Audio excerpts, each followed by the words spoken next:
Assalamualaikum warahmatullahi wabarakatuh dan salam sejahtera. Kami daripada Kumpulan 1 ingin membentangkan berkaitan program 3K atau telah diberi nama sebagai Kembara Kerjaya Keusahawanan. Program ini telah mendapat anjuran bersama Yayasan Al-Bukhari dan Kelab Keusahawanan Universiti Teknologi Mara. Program ini akan dijalankan selama 5 hari 4 malam yang bertarikh 8 November 2001 sehingga 12 November 2021. Pemilihan tempat merupakan amat penting untuk suatu program. Justru itu, pihak kami telah memilih Guangzhou, Shenzhen, China sebagai tempat untuk melaksanakan program tersebut.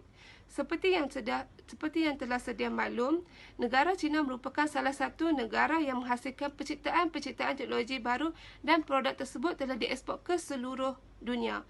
Usahawan-usahawan China dan terdapat juga usahawan Malaysia yang telah berjaya di sana dan mempunyai resepi-resepi kejayaan yang tersendiri. Justru itu, program ini bertujuan untuk membolehkan pelajar-pelajar mengetahui dan mempelajari resepi kejayaan usahawan-usahawan yang telah berjaya serta melihat dengan lebih dekat budaya, terutama budaya kerja dan belajar yang telah diamalkan oleh masyarakat Guangzhou dan Shenzhen di China untuk dipraktikkan dalam alam kerjaya dan kehidupan para pelajar.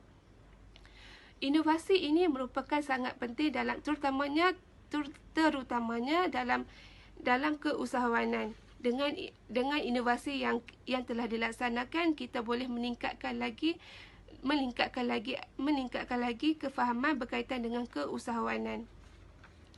Izinkan saya menerangkan sedikit berkaitan maklumat program. Seperti yang telah saya terangkan, program 3K tersebut akan dilaksanakan selama 5 hari 4 malam. Tema untuk program ini adalah bersama usahawan mencetus inovasi. Untuk program ini, kita telah memilih selama 35 orang iaitu 30 orang pelajar Universiti Teknologi Malaysia yang terdiri daripada pelbagai fakulti dan dikutai serta diiringi oleh penasihat program dan pegawai aktiviti.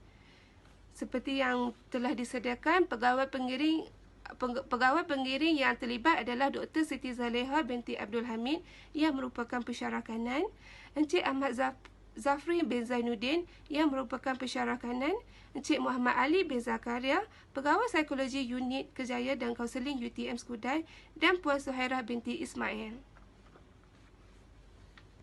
Okay, Assalamualaikum dan salam sejahtera. Nama saya Azma binti Azman. Saya akan bentangkan jawatankuasa pelaksanaan untuk program yang diadakan.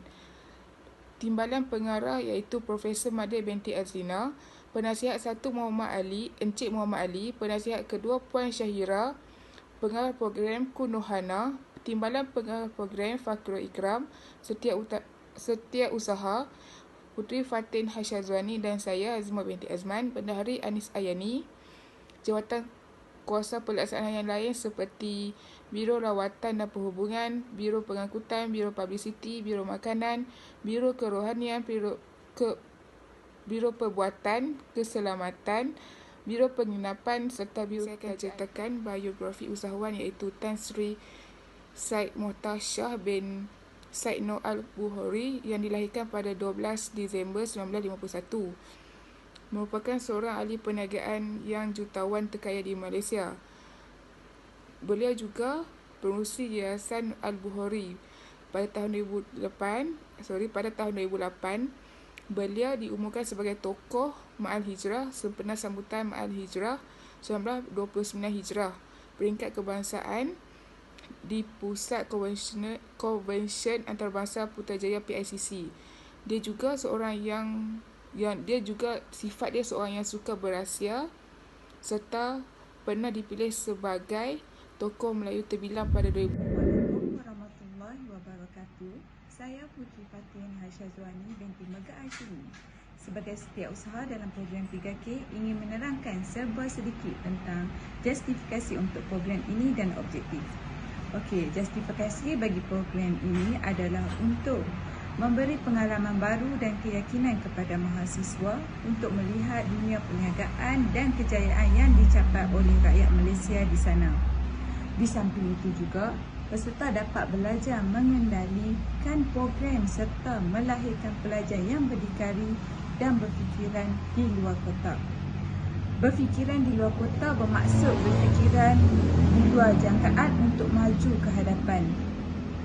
Selain itu, program ini juga untuk mewujudkan satu platform ke arah ajakan paradigma yang memberi impak positif. Peserta dapat melihat betapa pentingnya pengalaman yang luas dan pengetahuan yang mendalam berhubung aktiviti jelajah ini bagi melakukan inovasi yang baru. Mengapa kami memilih China? China merupakan negara membangun yang membolehkan pelajar-pelajar mempelajari sesuatu yang positif dan baik dari segi keusahawanan, kepimpinan, kejayaan negara dari segi ekonomi serta kehidupan budaya asing yang baik untuk dipraktikkan di kehidupan para pelajar dan masyarakat. Tambahan pula, jelajah ini juga membolehkan peserta memperkenalkan akan keunikan dan kepelbagaian budaya, adat resam, kaum dan agama yang terdapat di Malaysia kepada negara luar. Okey, bagi untuk menerangkan mengenai objektif. Objektif ialah sesuatu yang khusus yang ingin dicapai bagi sesuatu program. Bagi objektif kami pula adalah pertama, dapat belajar bagaimana kejayaan peniaga dan usahawan Malaysia di China. Seterusnya, meningkatkan kemahiran dan keyakinan dalam diri setiap peserta untuk berhubung dengan masyarakat luar. Ketiga, mendedahkan peserta dengan budaya positif, terutama budaya bekerja dan belajar yang efektif secara efisien. Membina sikap positif untuk mencapai kecemerlangan dalam kalangan peserta.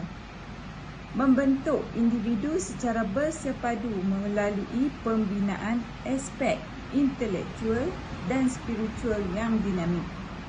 Dan akhir sekali, mempertingkatkan lagi potensi diri dan memanfaatkan ke arah yang lebih baik. Di sini kami harap pihak tuan dapat mempertimbangkan segala objektif yang kami telah bincangkan di sini. Sekian, terima kasih. Okey, seterusnya saya akan menerangkan tentang tentatif program 3K, iaitu program Kembara Kerjaya Keusahawanan.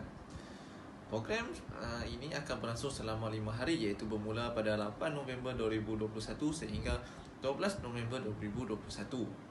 Okey, pada hari pertama iaitu pada tanggal 8 November 2021, semua peserta dikehendaki berkumpul di lapangan terbang antarabangsa Bayan Lepas, Pulau Pinang, iaitu pada jam 6 pagi, dan pesawat akan berlepas ke Guangzhou, China pada pukul 7 pagi. Dan setiba di Guangzhou, China, peserta akan terus ke hotel dan check-in di sana dan akan menikmati makan tengah hari. Setelah itu, peserta akan dibawa menziarahi dan solat jamak di Masjid Sa'ad bin Abi Waqqas dan mempelajari sejarah beliau di sana. Setelah itu, para peserta akan dibawa melawat pusat jualan cenderahati dan keraftangan di Guan Lim Plaza. Dan juga peserta akan dibawa untuk melawat pusat jualan Beijing Lu.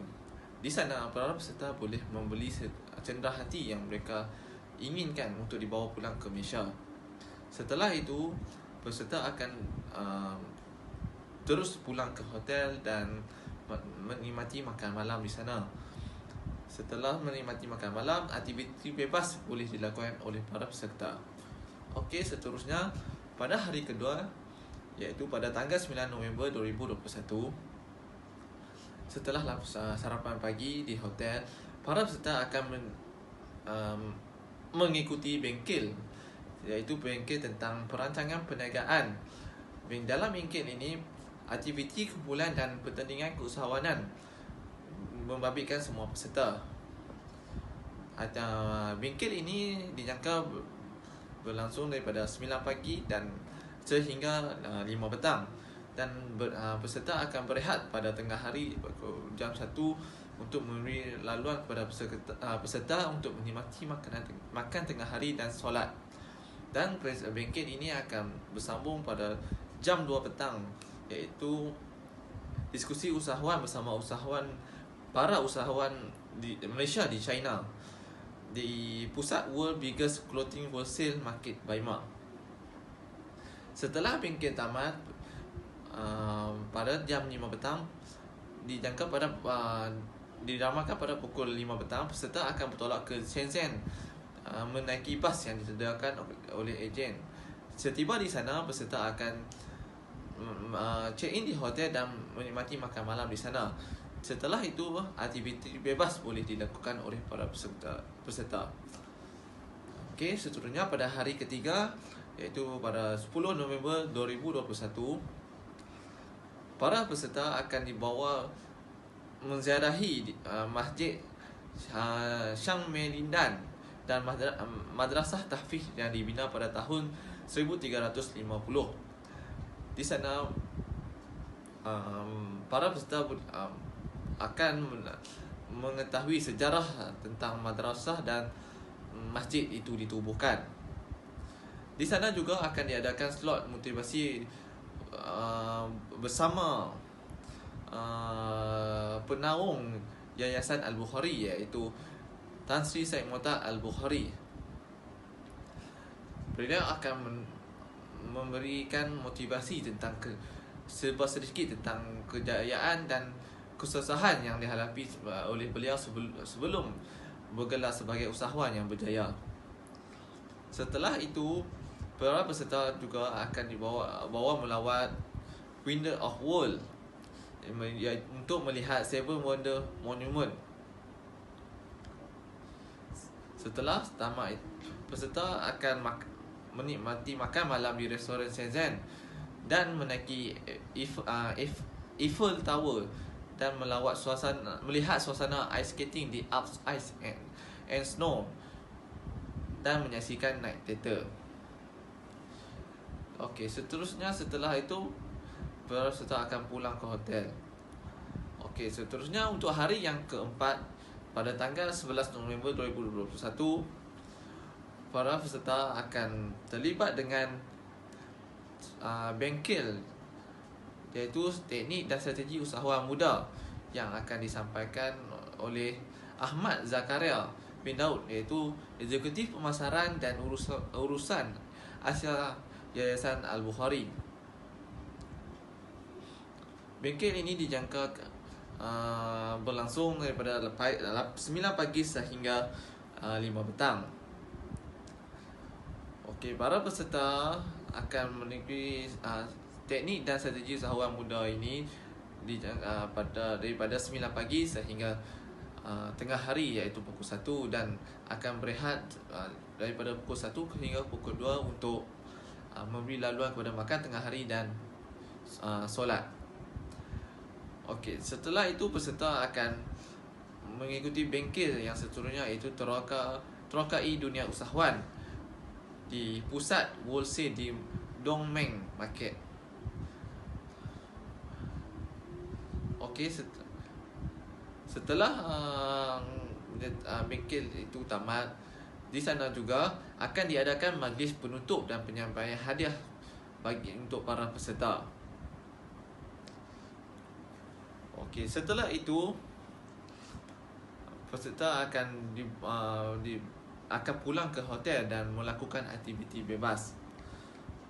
Okey, untuk hari yang terakhir, iaitu hari kelima, iaitu pada 12 November 2021, hari ini merupakan hari terakhir para peserta di bumi tembok besar China ini. Iaitu pada hari ini kita menjangkakan para peserta akan bertolak ke lapangan terbang Guangzhou pada pukul 6 pagi dan akan menaiki pesawat untuk pulang ke tanah air. Okey, diharap para tentatif program ini memberi sedikit sebanyak gambaran tentang program yang akan berlangsung nanti. Okey, sekian, terima kasih. Saya teruskan kepada rakan saya yang seterusnya untuk menyampaikan pembentangan seterusnya. Okey, terima kasih. Hai, Assalamualaikum. Okey, teruskan dengan saya. Nama saya Ku Nurhana. So, saya akan terangkan mengenai perbelanjaan dan juga pendapatan untuk program 3K ni. Okey, yang pertama, saya akan terangkan tentang pendapatan. Okey, pendapatan ni first kali kita dapat peruntukan daripada UTM, yang di mana apabila kita menjalankan aktiviti yang bermaksud, aktiviti yang kita rancang adalah aktiviti antarabangsa, iaitu aktiviti beraras tinggi. Aktiviti beraras tinggi ini mendapat peruntukan daripada UTM sendiri sebanyak RM6,000 untuk satu program. Untuk program ini telah mendapat kelulusan daripada Ketua Pegawai Unit Hal Ehwal Pelajar sendiri. Okey, yang kedua, untuk program ni selama 5 hari 4 malam, maafkan saya, 5 hari 4 malam. So kita dah mengenakan yuran sebanyak 1,500 kepada semua pelajar ataupun peserta yang mengikuti kita punya program. So untuk yang kita bayar kepada agensi adalah sebanyak RM2,400 untuk 5 hari 4 malam. Akan tetapi kita cover up dengan dengan pendapatan kita. Student hanya perlu membayar sebanyak ataupun peserta yang perlu membayar sebanyak RM1,500 sahaja, berkali dengan 35 orang peserta termasuk pegawai pengiring. So pendapatan kita adalah sebanyak RM52,500. Yang ketiga adalah tajaan dan sponsor. Tajaan dan sponsor ini kita dapat sendiri daripada Yayasan Al-Bukhari, yang di mana Yayasan Al-Bukhari dah bersetuju untuk mengeluarkan sejumlah wang yang bernilai RM25,000 untuk program ni. Kita sangat bertuah kerana satu program yang beraras tinggi telah mendapat kepercayaan daripada syarikat besar, iaitu yayasan yang besar, iaitu Syed Mokhtar Al-Bukhari sendiri. Yang kedua, apa yang kita lakukan, yang keempat, apa yang kita lakukan adalah penjualan tapak. Yang ini kita lakukan carnival. Kita membuat jualan tapak kepada peniaga-peniaga dan juga pelajar sendiri. Jika pelajar nak buka booth, kita bagi buka booth. Kalau daripada peniaga luar nak buka gerai jualan pun, kita sediakan tapak untuk gerai jualan. So, jualan amal yang kita buat ni, untuk mengumpul dana ni, kita dapat mengumpul sebanyak RM4,285. So, jumlah pendapatan kita untuk program ini adalah sebanyak RM87,785. So, RM87,785. Ke mana pula pergi wang tu?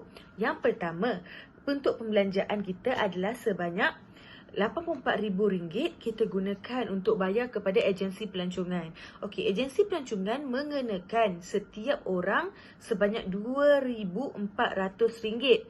So, RM2,400 berkali dengan 35 orang peserta, totalnya adalah sebanyak RM84,000. Okey, untuk kos pembelanjaan,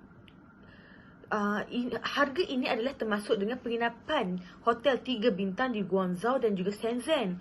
Yang kedua adalah pengangkutan. Pengangkutan yang di mana penerbangan pergi balik daripada Penang ke Guangzhou dan juga Guangzhou ke Penang menaiki China South Airlines. Untuk pengangkutan seterusnya adalah pengangkutan domestik kita di China. Pengangkutan domestik di China kita menggunakan AC coach, yang di mana kita menggunakan bas sepanjang berada di Guangzhou dan Shenzhen yang disediakan oleh pihak agensi sendiri, dah termasuk dalam RM84,000 tu. Okey, yang ketiga adalah bayaran di tempat lawatan seperti tiket cruise di Pearl River dan Window of the World. Dan masing-masing tu bernilai untuk Pearl River dengan Window of the World itu sebanyak $50. Dah termasuk, dah di-coverkan dalam agensi sendiri. Agensi dah cover benda tu. Okey, seterusnya adalah kos untuk makanan, yang di mana pihak agensi telah menyediakan 3 kali makan, iaitu breakfast, lunch, dinner, iaitu sarapan, makan tengah hari dan juga makan malam. Yang keempat, yang kelima adalah kita sediakan air mineral sepanjang program. Maksudnya sentiasa ada air mineral untuk mengelakkan hidrasi. Okey, yang keenam adalah visa dan juga tips pelancong yang diambil oleh agensi pelancongan adalah sebanyak RM169.